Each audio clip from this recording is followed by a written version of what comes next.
Roh Kudus, pribadi ketiga dari Allah Tritunggal. Saudara-saudara yang diberkati Tuhan, kita kembali berjumpa.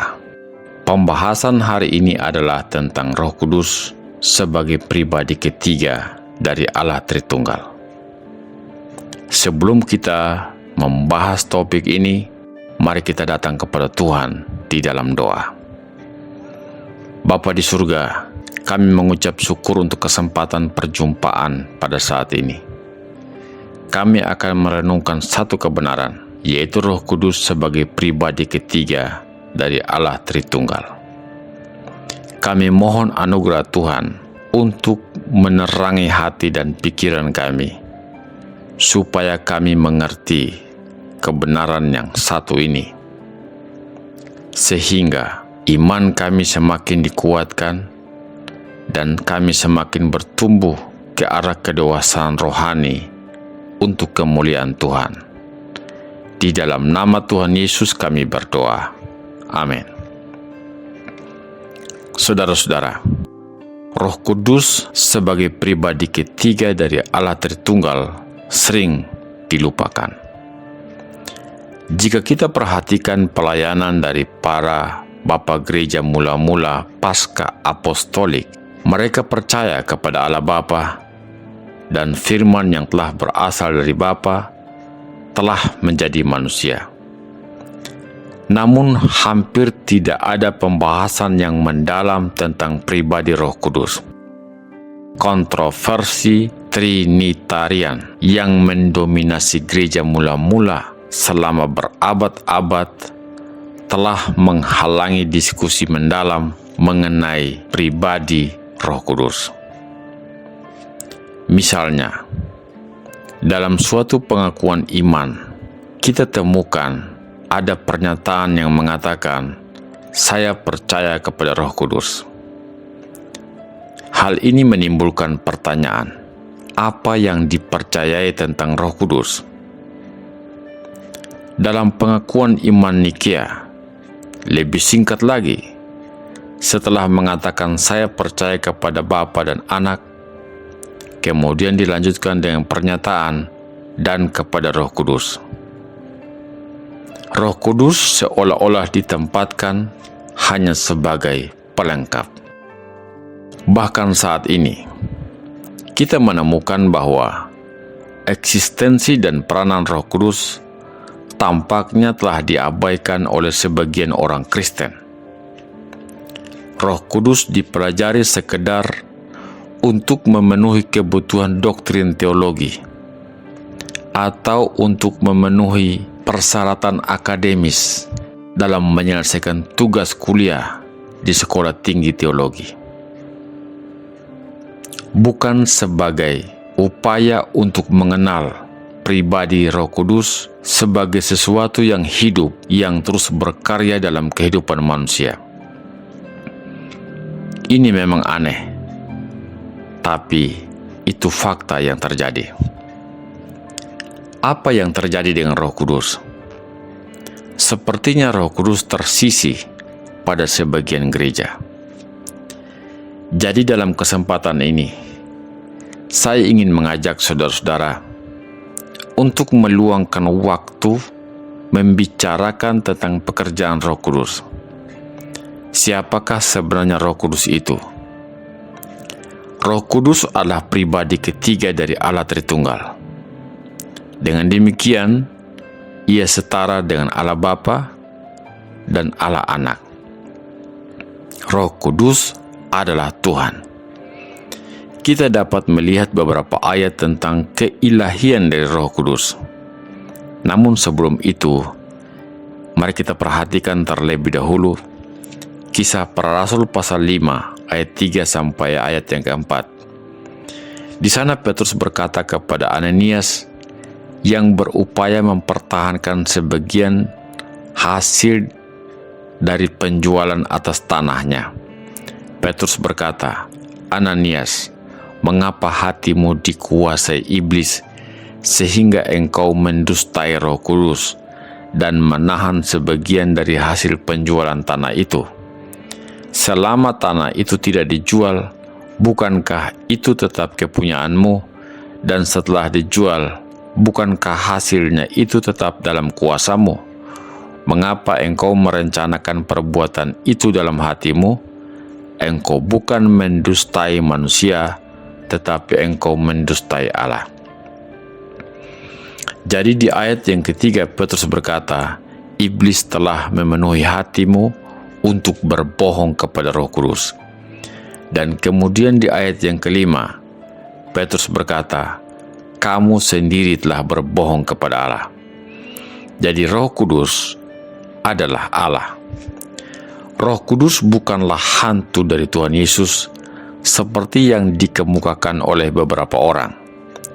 Roh Kudus bukanlah hantu dari Tuhan Yesus yang entah bagaimana masih berkeliaran di bumi setelah Tuhan Yesus naik ke sorga. Sebaliknya, Roh Kudus adalah pribadi ketiga dari Allah Tritunggal. Dengan demikian, Roh Kudus adalah suatu pribadi, individu yang sadar diri dan rasional. Kita tidak boleh menyebut Roh Kudus dengan kata sifat itu, karena dia bukanlah suatu kekuatan yang tidak bersifat pribadi. Saudara-saudara, dalam Kisah Para Rasul pasal 13 ayat 2 kita membaca, pada suatu hari ketika mereka beribadah kepada Tuhan dan berpuasa, berkatalah Roh Kudus, khususkanlah Barnabas dan Saulus bagiku untuk tugas yang telah kutentukan bagi mereka. Di sini Roh Kudus berbicara dan menggunakan kata ganti orang pertama untuk menunjukkan pada dirinya sendiri. Kata aku hanya bisa diucapkan oleh seseorang. Saudara lihat dalam Injil Yohanes pasal 14 ayat 15 sampai ayat yang ke-17. Di sini Tuhan Yesus berkata, jikalau kamu mengasihi aku, kamu akan menuruti segala perintahku. Aku akan minta kepada Bapa dan Ia akan memberikan kepadamu seorang penolong yang lain, supaya Ia menyertai kamu selama-lamanya, yaitu Roh kebenaran. Dunia tidak dapat menerima Dia, sebab dunia tidak melihat Dia dan tidak mengenal Dia. Tetapi kamu mengenal Dia, sebab Ia menyertai kamu dan akan diam di dalam kamu. Saudara-saudara, di sini Tuhan Yesus menjanjikan kedatangan dari Sang Penasehat, yaitu Roh Kudus, yang akan datang menggantikan peran Tuhan Yesus. Bahkan Roh Kudus akan mendiami orang-orang percaya. Ketika kita melihat doktrin Trinitas, apakah Yohanes melanggar tata bahasa Yunani, khususnya dalam ayat ini dengan menggunakan kata ganti maskulin untuk Roh Kudus? Karena kata roh dalam bahasa Yunani adalah kata netral. Namun di sini Yohanes menggunakan kata ganti maskulin dia dalam kaitannya dengan Roh Kudus. Saudara-saudara, kita baca lebih lanjut dalam Yohanes pasal 14 ayat 25 sampai ayat yang ke-26. Tuhan Yesus mengatakan, semuanya itu kukatakan kepadamu selagi aku berada bersama-sama dengan kamu. Tetapi penghibur, yaitu Roh Kudus yang akan diutus oleh Bapa dalam namaku, Dialah yang akan mengajarkan segala sesuatu kepadamu dan akan mengingatkan kamu akan semua yang telah kukatakan kepadamu. Jadi kita mendapatkan pelayanan pengajaran dari Roh Kudus yang sekali lagi menunjukkan bahwa Roh Kudus adalah pribadi, karena Dia akan mengajar para pengikut Yesus dengan ajaran yang telah disampaikan oleh Tuhan Yesus kepada dunia ini. Kemudian dalam Yohanes pasal 16 ayat 7 sampai ayat yang ke-15, Tuhan Yesus memperluas hal ini dengan berkata, namun benar yang kukatakan ini kepadamu, adalah lebih berguna bagi kamu jika aku pergi. Sebab jikalau aku tidak pergi, penghibur itu tidak akan datang kepadamu. Tetapi jikalau aku pergi, aku akan mengutus Dia kepadamu, dan kalau Ia datang, Ia akan menginsafkan dunia akan dosa, kebenaran dan penghakiman, akan dosa, karena mereka tetap tidak percaya kepadaku. Akan kebenaran, karena aku pergi kepada Bapa, dan kamu tidak melihat aku lagi. Akan penghakiman, karena penguasa dunia ini telah dihukum. Masih banyak hal yang harus kukatakan kepadamu, tetapi sekarang kamu belum dapat menanggungnya. Tetapi apabila Ia datang, yaitu Roh kebenaran, Ia akan memimpin kamu ke dalam seluruh kebenaran, sebab Ia tidak akan berkata-kata dari dirinya sendiri, tetapi segala sesuatu yang didengarnya itulah yang akan dikatakannya, dan Ia akan memberitakan kepadamu hal-hal yang akan datang. Ia akan memuliakan aku, sebab Ia akan memberitakan kepadamu apa yang diterimanya daripadaku. Segala sesuatu yang Bapa punya adalah aku punya. Sebab itu aku berkata, Ia akan memberitakan kepadamu apa yang diterimanya daripadaku. Saudara-saudara, di sini Tuhan Yesus kembali menggambarkan pelayanan Roh Kudus kepada gerejanya setelah Tuhan Yesus naik ke sorga nanti.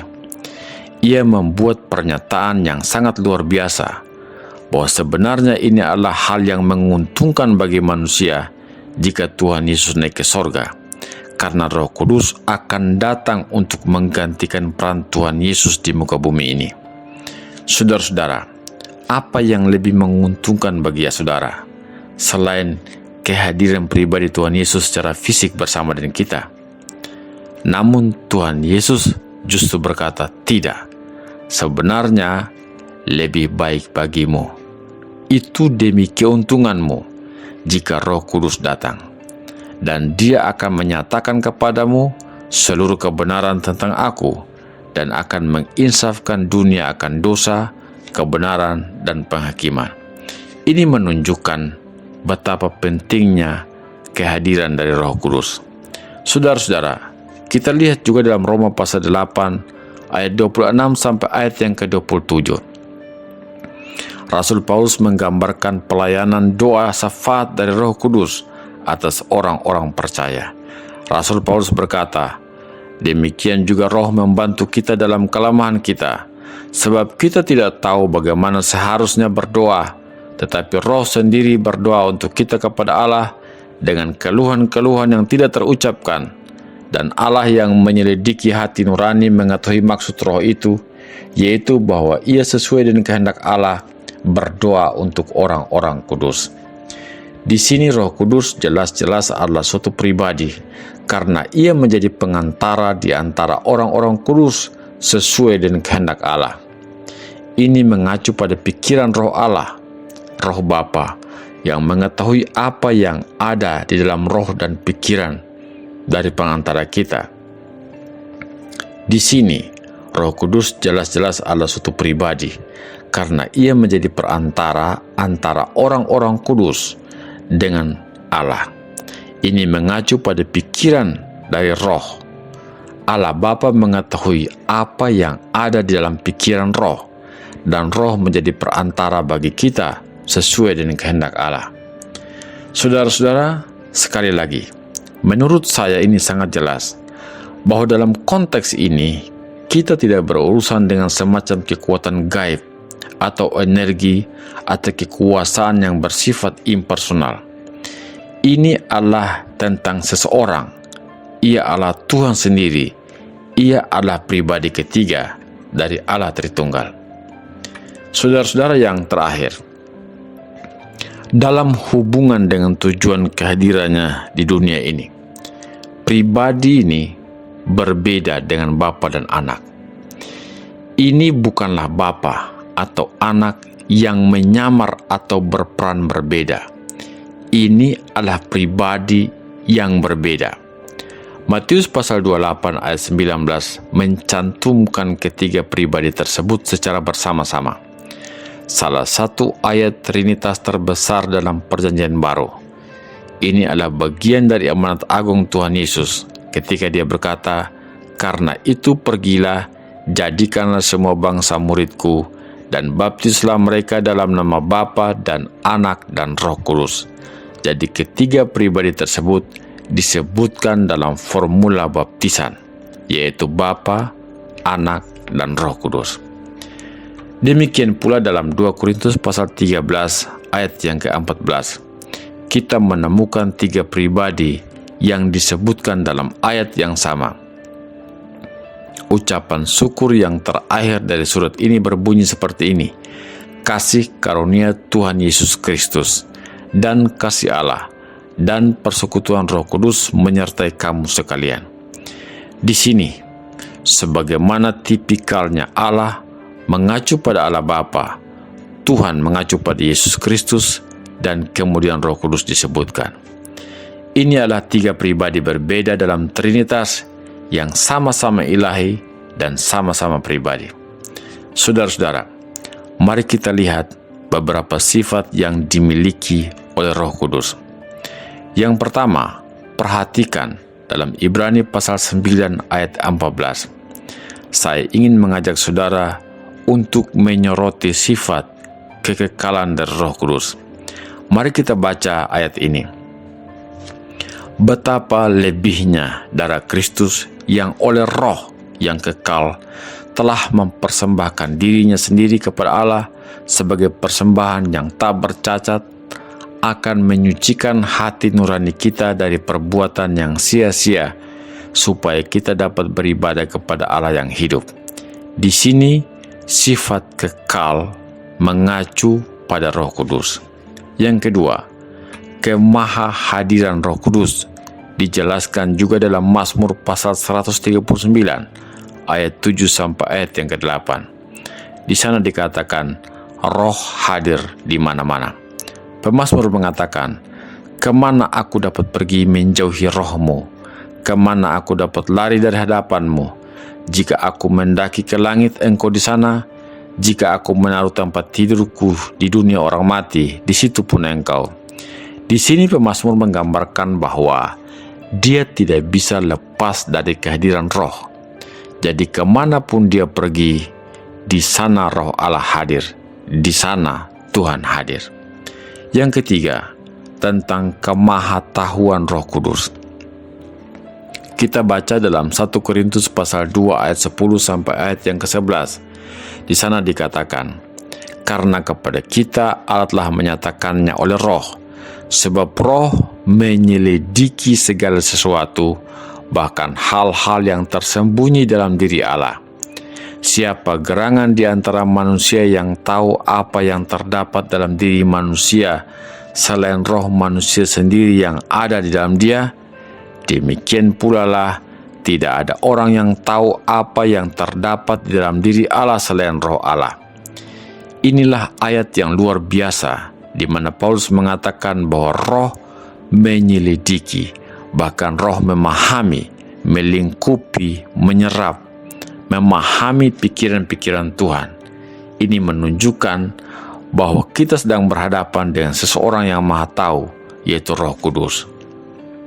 Yang keempat adalah kekudusan dari Roh. Hal ini jelas terlihat dari namanya, yaitu Roh Kudus. Kita telah menyebutkan hal ini secara spesifik. Misalnya dalam Roma 1 ayat 4, ayat ini berbicara tentang bagaimana Kristus yang menurut Roh kekudusan dinyatakan oleh kebangkitannya dari antara orang mati, bahwa ia adalah anak Allah yang berkuasa, Roh Kristus, Tuhan kita. Di sini Roh Kudus disebut sebagai Roh kekudusan. Yang kelima adalah Roh Kudus bersifat kasih.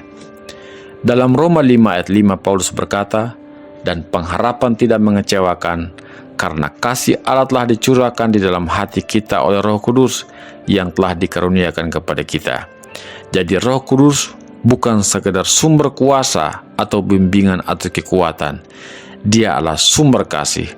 Melalui Roh Kudus, kasih Allah dicurahkan di dalam hati kita. Saudara-saudara yang diberkati Tuhan, kita lihat bahwa sifat-sifat ketuhanan ada di dalam Roh Kudus.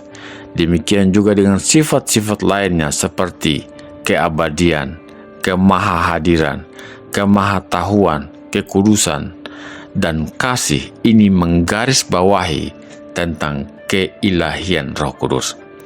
Saudara-saudara yang diberkati Tuhan, dalam program selanjutnya kita akan melihat hubungan pribadi ketiga dari Allah Trinitas, yaitu dengan pribadi kedua, yaitu Yesus Kristus.